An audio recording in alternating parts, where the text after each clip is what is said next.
নাজিরপুরের দিঘিরজান বাজারে গণসংযোগ করেছেন পিরোজপুর ১ আসনের বিএনপি প্রার্থী আলমগীর হোসেন। বিস্তারিত ডেস্ক রিপোর্টে।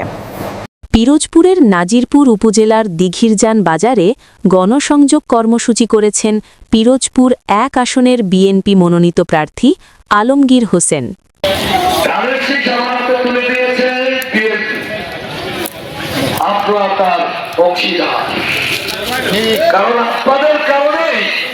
আমাকে নমিনেশন দেওয়া হয়েছে ভিন্ন ভিন্ন বিচার বিশ্লেষণ করে।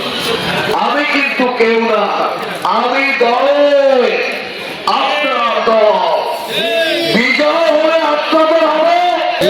প্রিয় ভাইয়া, আমি দুটো কথা বলতে চাই।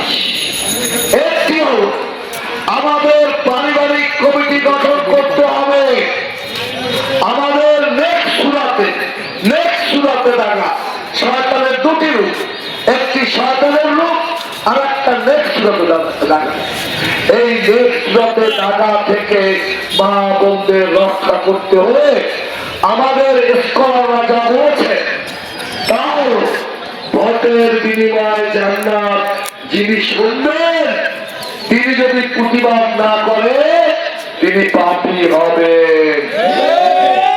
যিনি বলবেন তিনি শিরক করবেন, যিনি বিশ্বাস করবেন তিনিও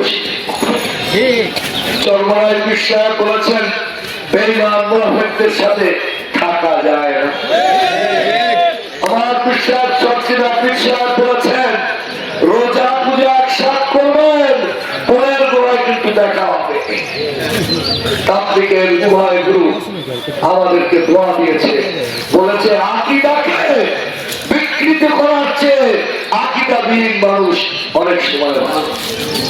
তাহলে এই কথাগুলো কারা আকীদাকে বিকৃত করে, কারা নেক্সটভাবে কথা দেয়, এই কথাগুলো মা বোনদেরকে না বুঝালে তারা কিন্তু বুঝবে না।